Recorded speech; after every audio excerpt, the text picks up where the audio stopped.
I'm VJ Hamilton and welcome to the Autoimmune RESET, the place for you to learn how to thrive with autoimmune disease and feel empowered to take steps to transform your health to feel better than ever.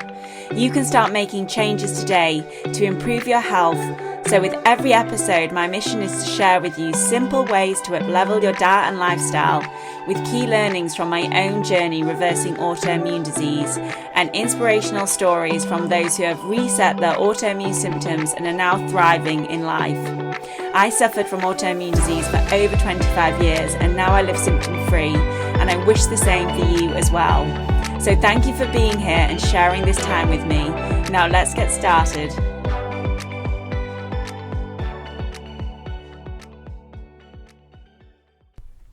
Hello and welcome to today's Friday 5 episode. I'm your host, VJ Hamilton. I'm a nutritionist, scientist, and expert in autoimmune disease. And today we're going to be talking about 5 ways to effectively reduce insulin resistance, because when it comes to blood sugar regulation, it's not just about the amount of sugar you're eating and the techniques that you can incorporate into your daily life to help keep your blood sugar in check. That is certainly part of it. But when your cell membranes and when your cells are not responding to insulin, you become in this state of insulin resistance. And what you need to do in order to be able to regulate your blood sugar is to increase the insulin sensitivity at the outside of the cell to help you regulate your blood sugar. So if you find that you have no tolerance to carbohydrates, then this is potentially the reason. And I know when I used to eat refined carbohydrates, I would get such a crash in my energy after eating them, and I would have them for lunch, and that affected the way I was working. And I didn't realize that it just wasn't about reducing sugar from your diet, but also to help to increase insulin sensitivity. And that's what we're going to be talking about today, because insulin is a hormone that helps your body regulate blood sugar and keeps it at a stable level. And that's what you want, because when you have high amounts of sugar in your blood, that can be extremely damaging to different vessels and organs, and it can cause inflammation and oxidative stress. So there are many reasons why this is important. As you move through life, you may find that you have more insulin resistance. Sometimes it's called prediabetes. Diabetes, the focus is more on the fact that the pancreas isn't creating enough insulin, but insulin resistance is also a factor in these types of conditions, which is why it's so important to get on top of it. And I have been working with several clients recently where we have done testing like my cell health test, which is the metabolomics, and other testing which has revealed that they may have an issue with insulin resistance, and there are various things that you can do to help improve that. So that's what I'm going to be talking about today. So let's get started with my 5 recommendations. So the first is making sure that you get regular physical activity, and particularly activity which is a little bit more high intensity. So aerobic type exercise is often best when it comes to helping with insulin sensitivity, but you can also bring in some resistant training like weightlifting. I mix my week up. I will do some running, and I also like to do strength training and Pilates, and that mix really works for me, but obviously work within your own limitations. There have been studies that have shown that a combination of these exercises can lead to significant improvements in insulin sensitivity in healthy individuals and those with diabetes. So it's definitely worth incorporating a range of exercises in your daily routine. I know I can get very into a certain exercise, such as I did do with Pilates, and I would do it every day. And because I didn't have time to do other types of exercise, I just committed to that. And variety is key in many aspects of life, but also with this. Next is to make sure that your diet is optimized for insulin sensitivity. And one of the best ways to do that is to ensure that you are incorporating enough soluble fiber into your diet.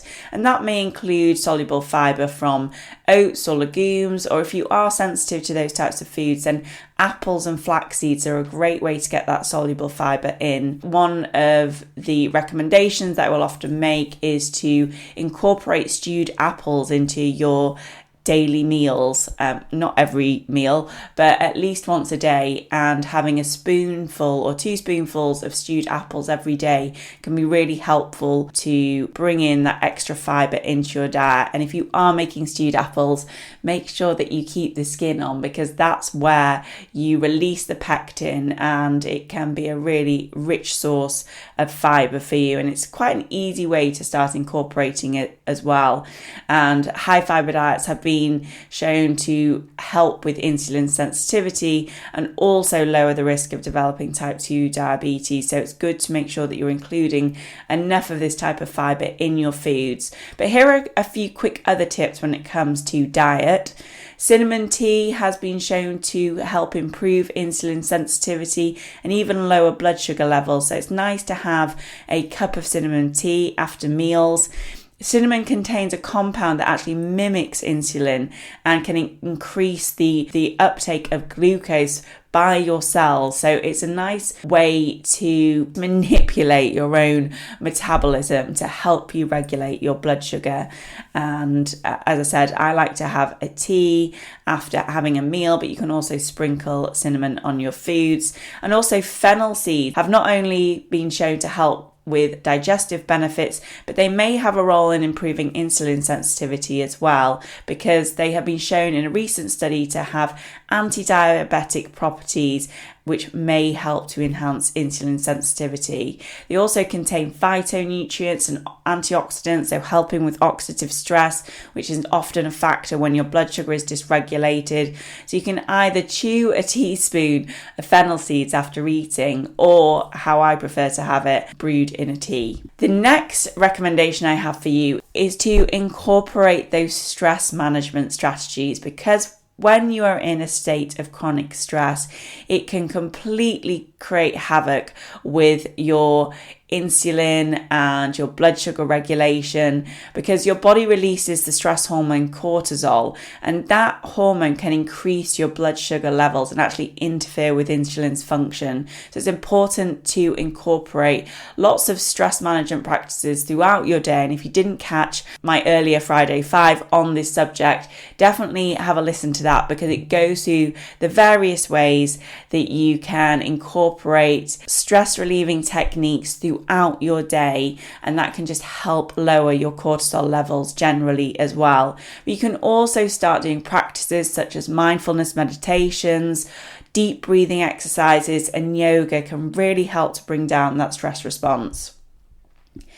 The fourth way to boost insulin sensitivity is to make sure you are prioritizing your sleep and getting enough sleep during the night. Poor sleep patterns have been linked to a decrease in insulin sensitivity. So it's not just about the amount of time you're in bed, but the quality of your sleep. And there are various ways that you can improve your sleep, just making sure that you're sleeping in a very dark room that is well ventilated, and also you don't have a lot of noise around you.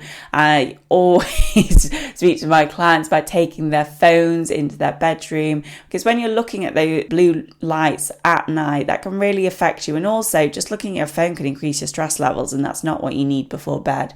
So it's good to go and read before bed, or do something like deep breathing that's going to calm down your nervous system and help you get that really good quality sleep.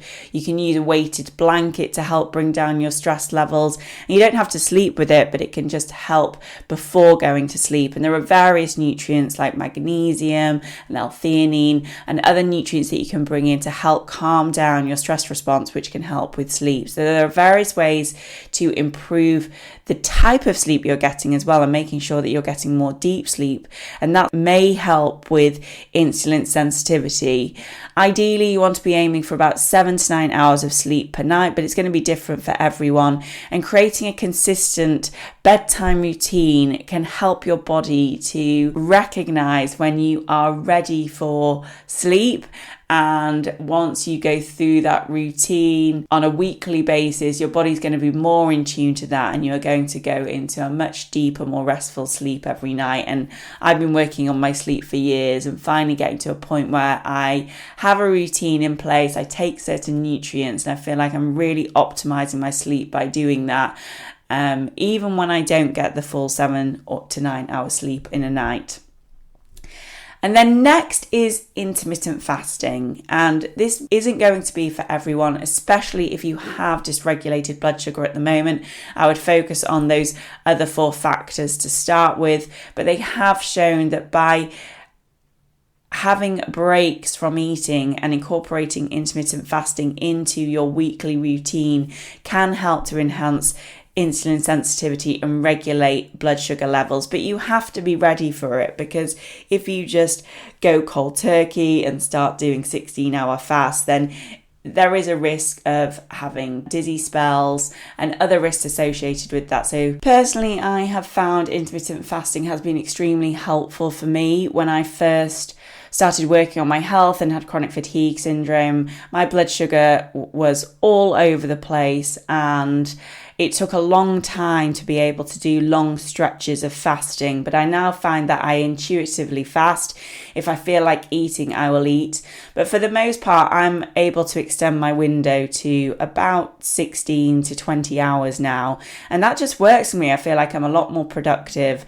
And it also means that when I am eating, I am making very healthy choices, because I know that I'm not having as many meals in a day, and I need to make the most from each meal. And I would say during the summer months, I'm doing more extended fasting, whereas in the winter months, I feel like I need a bit more nourishment. So it just depends on the different stresses on your body and what's going to work for you. As I said, it's not going to be something that you want to be doing overnight. You want to build up to it over time, and that's how I work with my clients when we start incorporating intermittent fasting.